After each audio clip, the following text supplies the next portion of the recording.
राम राम राम राम राम राम राम राम राम नारायण नारायण। संबंध ज्ञान और प्रवृत्ति दोषी नहीं होते, प्रत्युत कर्तृत्वाभिमान ही दोषी होता है, क्योंकि कर्तृत्वाभिमान से ही कर्म संग्रह होता है। यह बात आगे के श्लोक में बताते हैं। ज्ञानम ज्ञेयम परिज्ञाता त्रिविधा कर्म चोदना करणं कर्म कर्तेति त्रिविधा कर्म संग्रह। ज्ञान, ज्ञेय और परिज्ञाता, इन तीनों से कर्म प्रेरणा होती है तथा करण, कर्म और कर्ता, इन तीनों से कर्म संग्रह होता है। व्याख्या। इसी अध्याय के 14वें श्लोक में भगवान ने कर्मों के बनने में 5 हेतु बताए: अधिष्ठान, कर्ता, करण, चेष्टा और दैव। इन पांचों में भी मूल हेतु है कर्ता।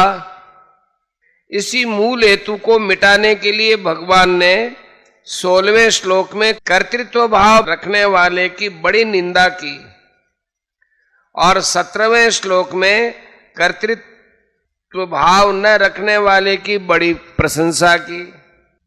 कर्तृत्व भाव बिल्कुल न रहे, ये साफ साफ समझाने के लिए ही 18वां श्लोक कहा गया है। ज्ञानम ज्ञेयम परिज्ञाता त्रिविधा कर्म चोदना।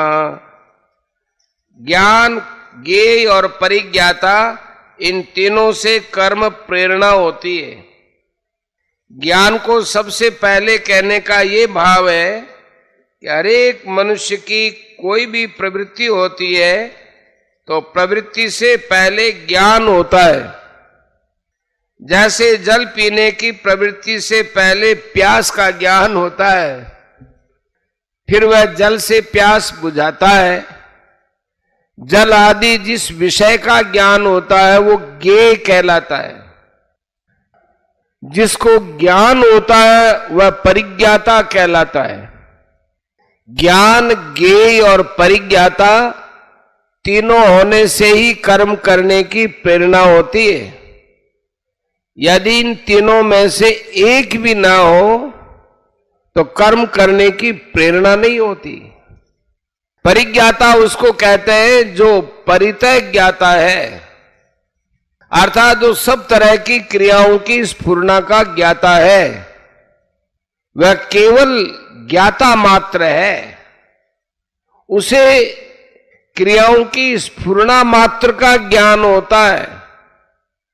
उसमें अपने लिए कुछ चाहने का अथवा उस क्रिया को करने का अभिमान आदि बिल्कुल नहीं होता। कोई भी क्रिया करने की स्फुरना एक व्यक्ति विशेष में ही होती है। इसलिए शब्द, स्पर्श, रूप, रस और गंध, इन विषयों को लेकर सुनने वाला, स्पर्श करने वाला, देखने वाला, चखने वाला और सूंघने वाला, इस तरह अनेक कर्ता हो सकते हैं, परंतु इन सब को जानने वाला एक ही रहता है। उसे ही यहां परिज्ञाता कहा है।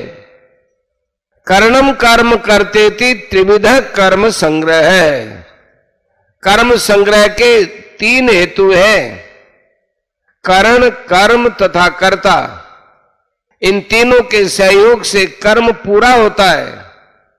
जिन साधनों से कर्ता कर्म करता है उन क्रिया करने के साधनों को करण कहते हैं।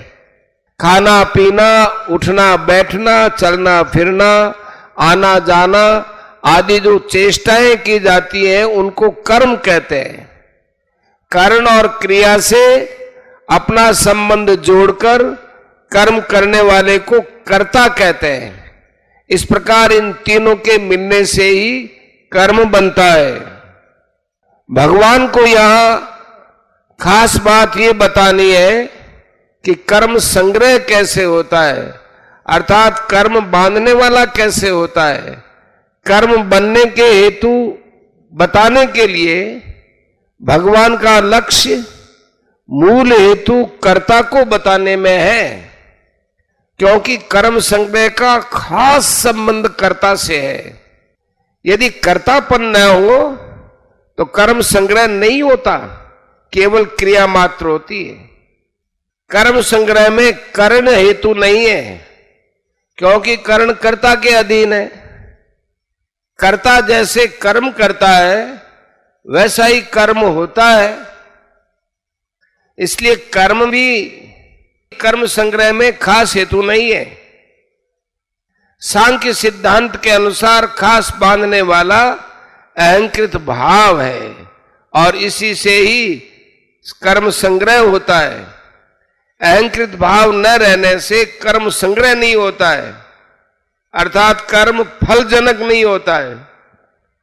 इस मूल का, इस अहंकृत भाव का ज्ञान कराने के लिए ही भगवान ने करण और कर्म को पहले रखकर कर्ता को कर्म संग्रह के पास रखा है, जिससे ये ख्याल में आ जाए कि बांधने वाला कर्ता ही है। परिशिष्ट भाव। अर्जुन ने ज्ञान योग और कर्मयोग का तत्व जानने की इच्छा प्रकट की थी। 18वें अध्याय का पहला श्लोक, संन्यासस्य महाबाहो तत्वमिच्छामि वेदितो। इसलिए भगवान ने 12वें श्लोक तक तो कर्मयोग का वर्णन किया, फिर भगवान ने ज्ञान योग की दृष्टि से कर्मों का विवेचन करते हुए पहले कर्मों की सिद्धि के लिए 5 हेतु बताए। 13वें, 14वें और 15वें श्लोक में उसी बात को अब प्रकारांतर से कर्म प्रेरणा और कर्म संग्रह के रूप में वर्णन करते हैं। जब मनुष्य के भीतर अहंकार और लिप्तता रहती है, तब ज्ञाता ज्ञान ज्ञेय त्रिपुटी से कर्म प्रेरणा अर्थात कर्म करने में प्रवृत्ति होती है कि मैं अमुक कार्य करूंगा तो मुझे अमुक फल मिलेगा। फिर कर्म प्रेरणा होने से कर्म संग्रह अर्थात पाप और पुण्य का संग्रह होता है। वे पाप और पुण्य कर्म कैसे होते हैं, ये आगे 20वें श्लोक से विस्तार पूर्वक बताएंगे।